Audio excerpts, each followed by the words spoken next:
Thanks, Clint. We'll take it from here. I'm Charlie Sykes. Sunday Insight starts right now.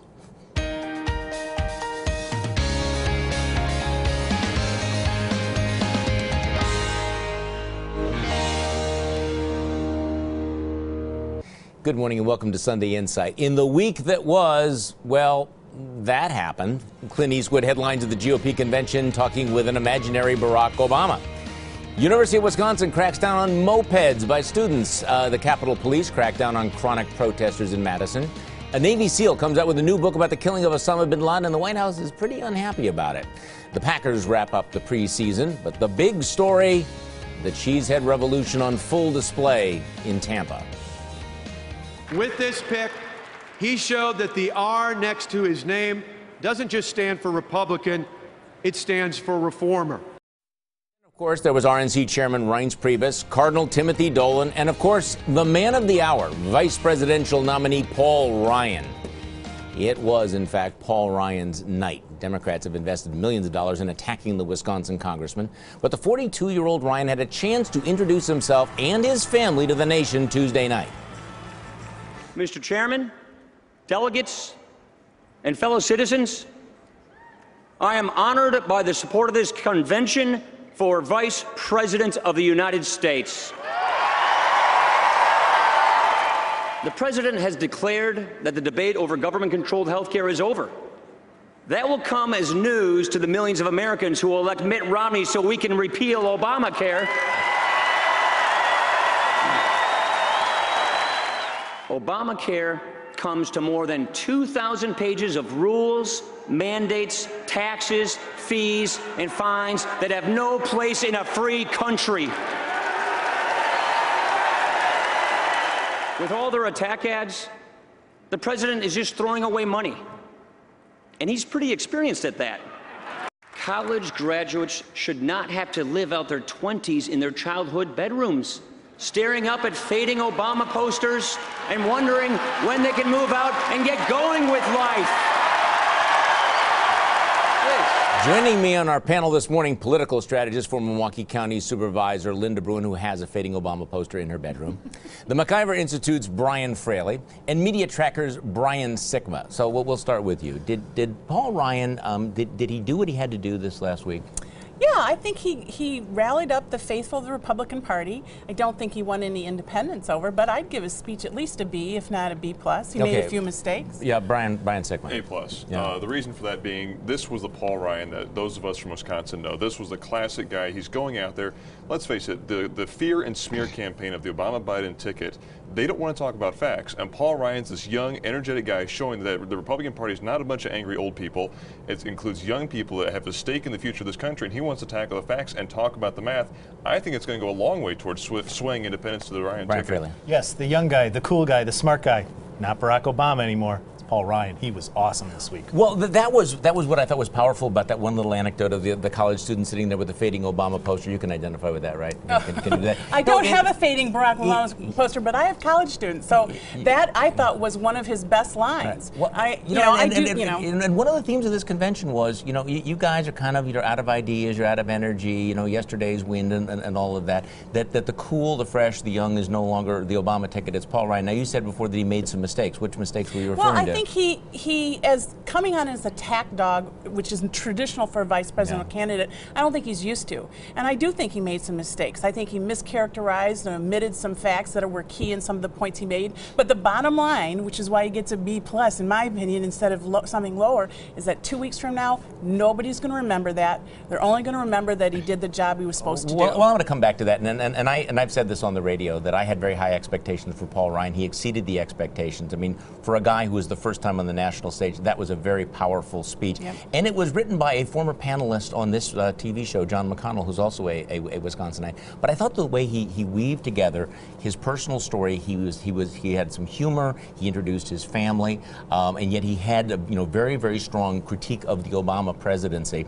I think that it made it much harder, as well as other speakers, made it much harder for the Democrats this coming week to do this. You guys are extreme. You want to destroy, you push Granny off a cliff. You're waging a war on women. Okay, now Lynn is sort of getting around this, but there was a portion of the speech where he talked about the closing of the GM plant in Janesville. And he's being accused of insinuating that somehow this is Barack Obama's fault. Did he mischaracterize the closing of that GM plant, Brian Sickman? No, and the reason he didn't mischaracterize it was because the president went there during the 2008 campaign and said, I'm going to keep this plant open. That was the promise the president made, basically implying that if you elect me to get to 4 years in the White House, I'm going to present economic policies. But it closed. The answer is it closed after. Right, yeah. Well, but they're saying it closed before he became president, so it's unfair to blame him for the closing of the plant. The fact of the matter is we have over 20 million Americans that have lost jobs in the past several years. The Obama administration wants to blame other people.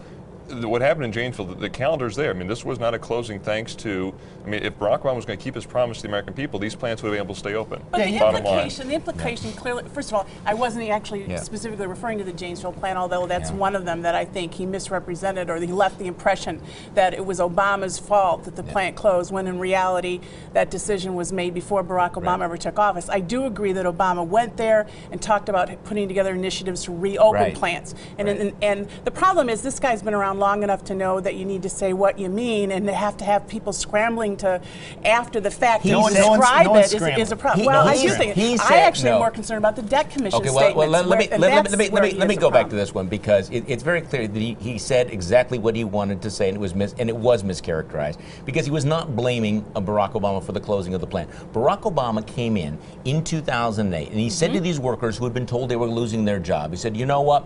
Essentially, speaking of like implications, he said, I will lead an effort to retool plants like this so that we will make these green energy efficient cars, and we can keep this plant open for 100 years. So the larger, and then he says, you know, the plant didn't even last a year, and those jobs, you know, haven't come back.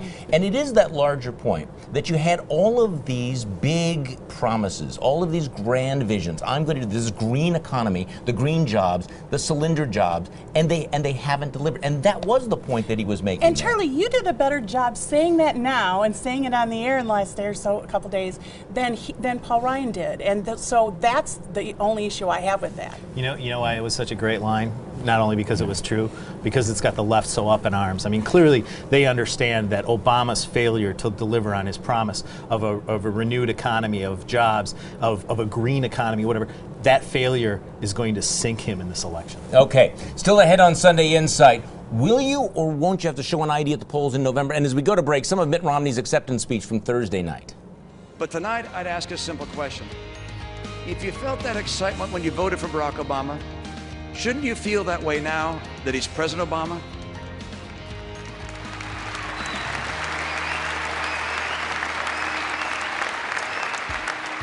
You know there's something wrong with the kind of job he's done as president when the best feeling you had was the day you voted for him.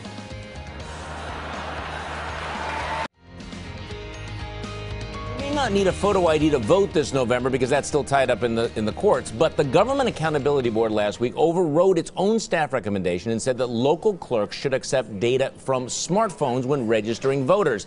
That decision brought strong criticism from some Republicans, including State Representative Robin Voss, who said that board members, quote, do not share the public's concern that voter integrity is maintained throughout the process.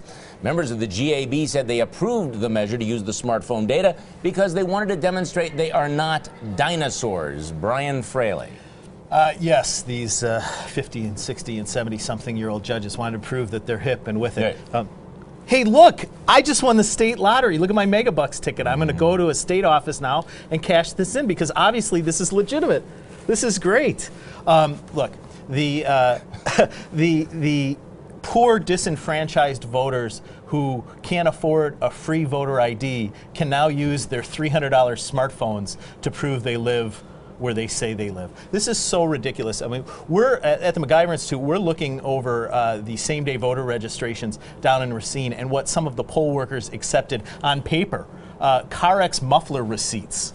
Okay, oil change receipts, handwritten notices, allowing the ability to just a picture of something on your phone is just opening up the door to further fraud. Linda Bruin? Every example that you just gave is a problem with the current system, and you can let's blow it even bigger. What I'm saying is you can commit fraud in that system and have problems with training as well as this. I would rather that they waited to implement this, which is what the staff told them to do, before they actually got the whole staff trained appropriately, that's where I would be. So unlike a lot of Democrats, I'm on your side on this. Oh, okay, Brian Sickman. Well, I was looking at this. I can think through very quickly, ways that you can spoof emails. I mean, young people have a pretty easy access to that. And at the end of the day, what we're really looking at here, the whole purpose of bringing in a piece of mail is to show you actually do business at that address.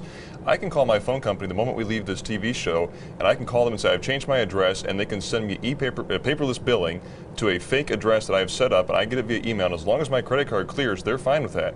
So I could then take that into a polling place and easily say, hey, this is where I live, this is where I'm registered to vote, can I register here, and use that. So the bottom line is, until we have something like photo ID in place, this is a circus. This is a joke, and what the Government Accountability Board was to make it even a bigger joke. I mean, if I believed everything that I saw on my smartphone, then I have $250 million waiting for me in a Nigerian bank. Exactly. I mean, there's an app for everything. So, you know, these guys are going, we want to show how cool we are, that we're not dinosaurs. Obviously, they have no idea how easy it is to Photoshop, how easy it is to fake stuff out there. But it comes down to, you know, the level of public confidence. You know, shouldn't the public have some confidence that legitimate people are registering to vote and that votes that are being cast are legitimate? It doesn't seem, I mean, the left seems so invested now in this idea that there's nothing to worry about. Right, and the GAB has proven over the last 10 years, even going back to when it was the Elections Board, they do not care if fraudulent votes are cast. They just want to remove any possible potential mythical hurdle between someone voting and not voting. And well, if fraudulent votes get through, well, so what? You know how I can prove that? How many cases have they said, you know what, this is voter fraud, I'm referring it to the DA? How many have they done in the last few years? None. Okay, next on Sunday Insight, the fallout over the bribery accusations against a former Milwaukee County supervisor. And as we go to break, more from Mitt Romney's acceptance speech. I wish President Obama had succeeded because I want America to succeed.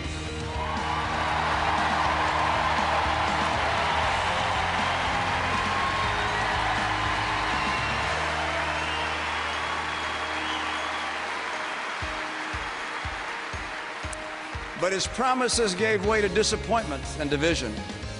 This isn't something we have to accept. Now is the moment when we can do something. And with your help, we will do something.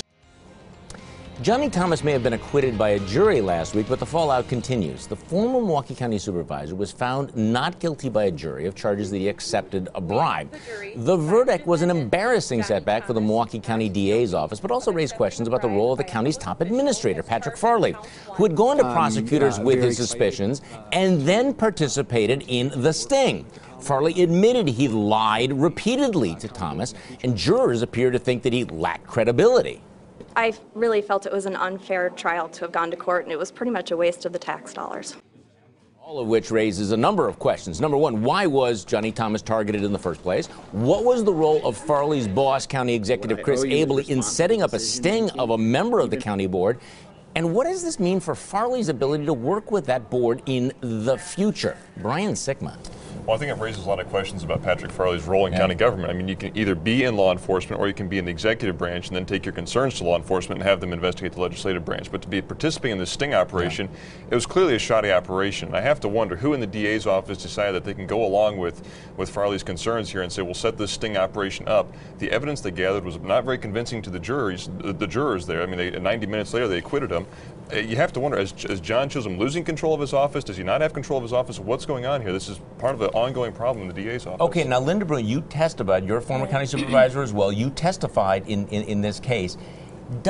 What effect does this have on Patrick Farley's ability going forward to do his job as the administrator of the county? I mean, what is the reaction of county board members to this? Well, as chief of staff, his main responsibility isn't a direct reporting to the county board, but an effective chief of staff a lot of times would be talking to members of the county board, especially during budget, speaking on behalf of the county executive. And the county board has scheduled a special meeting of the board next week to deal with some vetoes by the county executive, and my guess is several of those folks will use that opportunity to let their feelings be known about this, because clearly I think they're very upset about what happened and how it happened, et cetera. Okay, your sense here, because I mean, you know, it's one thing to be found not guilty. You have failed to meet the burden of proof.